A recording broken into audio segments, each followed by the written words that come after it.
We'll go back into Talking Fitchburg. Joined today from the Department of Trade Consumer Protection. Michelle is back, and we're changing things up a little bit. You've agreed to this, first off. Yes. You've agreed to this, but we're going to look at, we're going to talk about the same topics, or the topics that you guys are bringing forth to us, but we're going to do this in more of a longer conversation now and kind of roll it in. Something that you have always provided us, or the team has provided us, is timely stuff that kind of rolls with whether it's summer, whether it's pick your season on things that are going on, weather, whatever. So today we're going to focus kind of in the summer. I deemed it summer fun, but we're going to start here first with talking a little bit about juice jacking. This is kind of an interesting topic. Be careful when you plug in.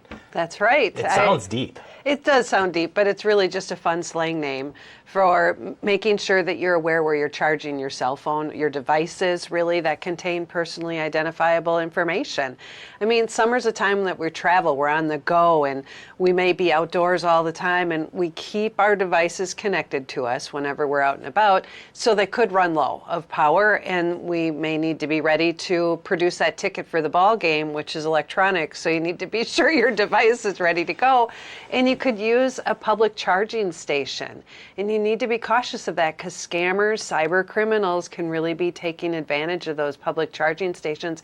If they're not properly monitored, if they're just unattended, available stations, a scammer can put on a device to jack your information, that juice jacking. You think you're charging, but they're hijacking your information at the time. And so we need to be cautious and aware to look for those signs that this could be a danger to us. What would stand out to you? Because I'm thinking, like, I've seen these at airports and actually some sporting event places as well, but how would you even know if they're legit? I mean, you're assuming, like, it's at the airport, it's got to be safe, right? Right. Well, you're probably not going to be able to tell from your basic view of this, but when you plug in, if you are asked, do you want to charge only? Or share data on the device, that's going to be an indicator that this connection can take data. So that's also if your device is going to give you that option. So you're going to want to choose charge only every time because you don't want to share data with someone you aren't familiar with. But one way to get around this all the time is to just be sure you're carrying your own cable and plugging directly into a wall instead of using one of these. But again, you might be in that desperate situation. So you could just attach a USB data blocker. Get yourself a little device, a hookup that can then connect. You plug it in. So that's something small, a token you can really carry in your pocket. I'm sure the world has created one that goes on a keychain. You know, I haven't looked, but I'm sure that that's coming, or you can invent it. Are we getting a lot of reports of this? Or I know that a lot of stuff comes from FCC, or comes from the Federal Trade Commission kind of warning folks on this, but boy, it's kind of, I just never heard of this. Right. Well, we have heard of it because of the airport aspect and the high travel, but we're seeing more and more public charging stations outside of that. No, it's not a high common thing, but it is something you have to be mindful of because so many people have so much information on their device. Whether it just be passwords, you know, usernames and passwords when you're logging in through every single app, to your banking account information, because you're not just doing that on your computer anymore, you're doing it on your phone and logging in even to your tickets. I mean, we've certainly seen situations where consumers have had their season tickets hijacked, and you're logging in through that app, so any of that data sharing can be an issue. Oh my goodness. All right. This kind of leads into the next topic area is internet safety for your summer break. So certainly the kiddos kind of leaving school and, mine have already said, how much more iPad time am I going to get or, device time am I going to get? And I'm like, you're not. but a good time to start thinking of taking a chance to look at it. And you say here, maybe even looking into some online safety courses. It's a best way to start that conversation and really assess where your family's at with their internet safety practices, because you can do these activities together as a family. You could probably make it a competition if you want, and they can also be independent study, if you will. But it is that time of year when you don't think you're going to get increased internet time, but as you travel and things get frustrating, if there's delays, you're going to turn to screen time, as well as if we have those rainy, stormy days, which, right now we're in a dry spell. Yeah. What is rain? The heat of summer can also drive you inside. But there are a number of different activities. So there's Interact. This is online safety courses. They take anywhere from 15 to 45 minutes. They're intended to be done as a family unit. And they'll really just spark that discussion at home to review your technology uses. And you can find that from the Wisconsin Department of Justice website, wisdoj.gov. But then there's also UVille, and we've talked about this before. This is the FTC's activity for kids 8 to 12 years old. It's free. It's standards-based learning, which is what kids are used to in school. And it contains those safety activities that are online to navigate that online safety world. So that's at consumer.ftc.gov. And then there's NetSmarts with a Z. That's an educational program from the National Center for Missing and Exploited Children. And it's age-appropriate videos and activities that teach kids how to be safe online when they're gaming, when they're on social media, and interacting with others, communicating with your smartphone and devices. So different programs from these three areas, but that's at missingkids.org/NetSmarts, again with that Z at the end. So really different ways to go about that learning and in reminders, if nothing else. I was going to say, is there, from your perspective, and maybe you don't have the answer to this, but I'm going to ask it anyways, like a certain age that you should start, teaching your kids the safety? I mean, they may be learning it in school, but how do you really start? And to me, the answer would be anytime, if they're using a device, they're probably smart enough to start understanding or start making them aware of these things, right? I'd think of it like I would pool safety. If you're going to have them near or around water, you need to start the basics. So if they're around your device, over your shoulder, or you're allowing them to have their own beginner iPad, if you will, then you need to start with, okay, let's go through this game together, and before you do this, let's have a conversation. The learning of the buying and where you can go and the permissions as you develop and grow, the conversation expands, but you don't just let them have at it without any conversation at all. Yeah, I think it's good to, I love the idea of the family joint piece, doing it together, because they're looking at your mom and dad and saying, well, if they're doing it, and are practicing it, why not? And the pool analogy is that's so smart. Like if you're going to be around it, right, practice it. I mean, it's and you huge. give them a life preserver or water wings right. or whatever they are. These are the water wings. Man, you're really smart, Michelle. I love it. I love it. All right, keeping moving here. Lost pet scam. So we're outside more certainly, and things can happen. Or pet takes off or something worse. But ultimately, we've got scammers out there, of course, targeting people who have pets that have gone missing. Right. Ouch. We're outside all day. Maybe the pets are with us. There's lots of fireworks already in the air all summer long, and that can spark a pet to run off, just spook them kind of situation. And so you then go to your community to help you find your pet. And one way that we have community now is online through social media. But unfortunately, we've heard from consumers who have encountered scammers who are trying to take advantage of that really heartbreaking situation when you're trying to locate your companion.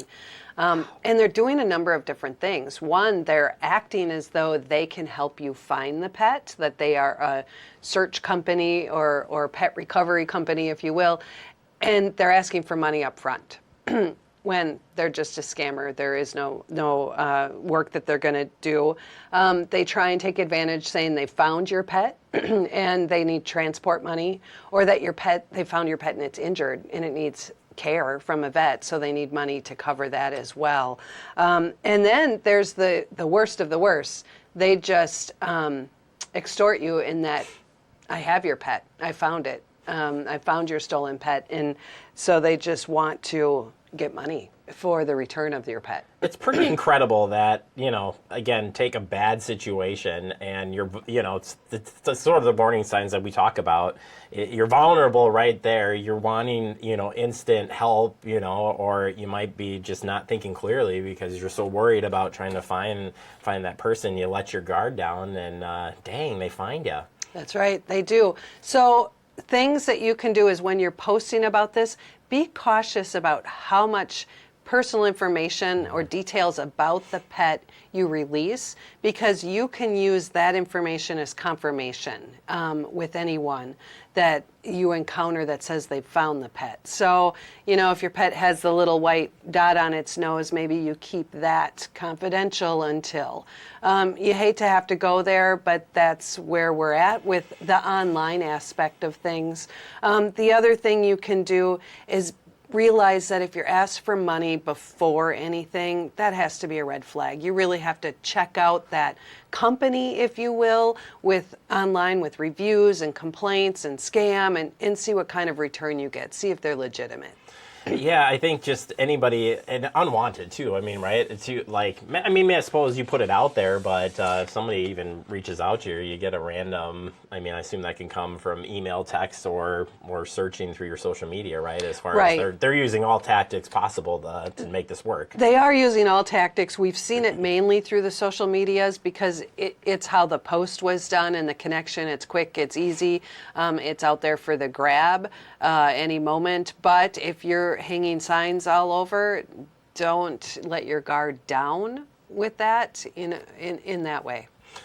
All right. Well, if that isn't good enough, there's also a recovery scam to talk about as well, which is kind of interesting because you're like, oh, what are we recovering here? Like, what's going on? But we've got some maybe some imposters. Absolutely. Well, dang it. Right. So you've already been taken advantage of once. Right. And now they come in, a new group, trying to take advantage of you again and clean up, or really. So what we've heard from a consumer who had been taken advantage of and lost $5,000 to a scam, she heard from a company that appeared legitimate that could help her recover some of that $5,000. She just needed to pay $500 in order to get their assistance. And when she realized it was a scam, the scammer wasn't willing to pay back the additional $500 that she'd paid here. But this is a new type of imposter scam. The individuals acting as though, the scammer individuals acting as though they're the government or a community or consumer-based organization, something that you trust, a company even, that does recovery, and they absolutely are not. So when somebody comes to you with an upfront fee of any sort, as you look at today's discussion points, like one of those red flags that we talk about, just again, being asked to pay for something, especially in this recovery side, like maybe down the chain, I could see it like, if it's, I don't know, but it still just seems hard. Right. In this world, when you're asked for money up front, the consumer scam world, that has to be a red flag. The payment type also needs to be a red flag. But if you're asked to put money down in a home improvement contract, one, you have a written contract. Two, you also know they're out there buying the supplies in order to build the new deck that you have. Or if it's landlord-tenant, you're putting money down as a security deposit. It's your escrow, your security deposit. You have a rental agreement. You've met, you've shaken a hand. Those are different than these online phone calls, unsolicited, out of the blue issues. Now, for this recovery scam situation, if a consumer wanted to get assistance in trying to get money back, they can contact DATCP for free. Or you can look for a company that might do that, but you initiate that search. You validate that company, you get that agreement in writing, and you pay based on production. Yeah, and I think I'm glad you went there because that's where I was going, is we are seeing more companies now say that they are legit companies that are going to help you in protecting you and or if something has happened. But, really trying to decipher what is a legit company versus what is a scam, I think is becoming really a reality that we got to be mindful of. Right, absolutely. I mean, this comes out of the blue. Well, how did they magically know you lost $5,000? Likely they're connected to the other scam, Yep. and they're just trying to, what we have referred to as snowball the impact of the situation by just piling on and creating the next scam. And after that, and after that. I think the good news here is they reported it, right? They did. They So grateful. So, things went sideways and then reported. And I guess as we wrap up here, reporting it may seem like, well, Michelle and the team's not going to care about this random scam or what. I knew this was a scam from the get-go. I don't need to turn that into you. What would you say? We do care because these single reports are what we're talking about to make sure everyone else knows what's circulating and out there. It also keeps us attuned to what's new, the new twists that may appear in any situation. So absolutely report it. Plus, we may be able to work with our other state and federal partners and see what comes of it as well. So there isn't lost hope. There is hope. And shame too. You shouldn't. If something happens, we're all subject to this. Yeah. Every time I feel like I'm sitting here, I'm like, "How has this happened?" But it's happened. It's happened to this guy. So don't be ashamed that it's happened, but know that there's resources to help you through these things to help. Again, maybe recover, but more importantly, protect you and your family from worse things happening if they got your identity, if they got your bank accounts, they got things that are going on, right? Yeah, absolutely. My email box gets full of phishing scams, my personal one as well. And if it's a tired night and I'm checking email, I'm just as vulnerable as anybody else is out there. So we all just have to keep guard. And absolutely, I talk about it at work, what I'm getting and what everyone else is getting in their box. We have to talk about it and we have to report it. So do that at DATCP. Call the hotline. 1-800-422-7128 or go to the website at datcp.wi.gov. Well, we hope everybody has a good summer, and these tips are great. That juice jacking one is very interesting to me because you are right. There are definitely more pop-up sites with that, and we've always been talking about make sure when you sign in, if you're going to do Wi-Fi at a public place, make sure you take those safeguards. I would have never thought about if you're plugging into a place and verifying that you're not going to lose some data. It's just fascinating. Right. Absolutely. Try and look for the outlet. And that's where we'll end right there. Michelle, thank you so much. Appreciate your time. Thank you.